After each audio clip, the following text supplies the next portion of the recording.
পারনু, Estonia, মাটি থেকে ৩০ metre ওপরে। স্ল্যাকলাইনিং বা দড়ি বাওয়ার এই খেলার শুরুতে বিষয়টা অসম্ভব মনে হয়, কিন্তু একটু অনুশীলন করলেই বিষয়টা সহজ হয়ে ওঠে। কারণ শরীরের ভারসাম্য ঠিক রাখার দক্ষতা আমাদের সবার সমান হয় না। এই খেলায় আমাদেরকে দড়ির ওপর দাঁড়িয়ে হাঁটতে হয়, তাই এই বিষয়টা আয়ত্ত করতে একটু সময় লাগে। এভাবে দৈনিক ৮ ঘন্টা অনুশীলন করেন ইয়ান। ২০১৯ সালে ডাবল ব্যাকফ্লিপের এমন দক্ষতা দেখানোর পর থেকে সবাই তাকে ক্রেজি অ্যাস্তেনিয়ান বলে ডাকে।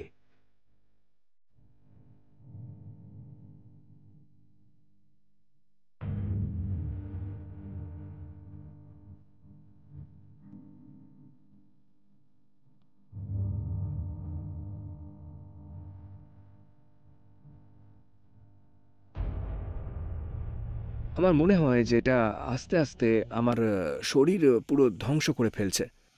মাঝে মাঝে ভাবি, আমি আর কতদিন এটা করতে পারবো, বা আমার শরীর কতদিন সুস্থ থাকবে। এই খেলাটা কি খুব গুরুত্বপূর্ণ? স্ল্যাকিং করে ইয়ানের চলার টাকা রোজগার হয়, তবে এর জন্য তাকে বছরে ৩০টি শোতে অংশ নিতে হয়। ২০১২ এমডিএনএ ট্যুর। পরের শোতে ম্যাডোনা স্ল্যাকলাইনিং রাখতে চেয়েছিলেন, আর এর জন্য তার ২জন স্ল্যাকলাইনার দরকার। তাদের মধ্যে আমি একজন ছিলাম। ইরান ২০১৯,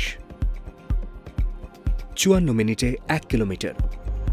এই সময় বাতাসের গতিবেগ পরিবর্তন হচ্ছিল।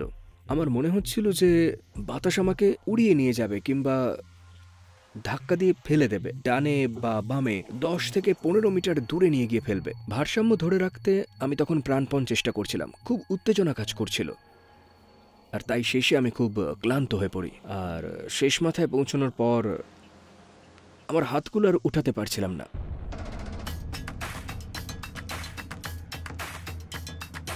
কোনো বিষয়ে চ্যালেঞ্জ নিতে পারলেই কেবল আপনি সফল হতে পারবেন, আর তখন খুব ভালো লাগবে।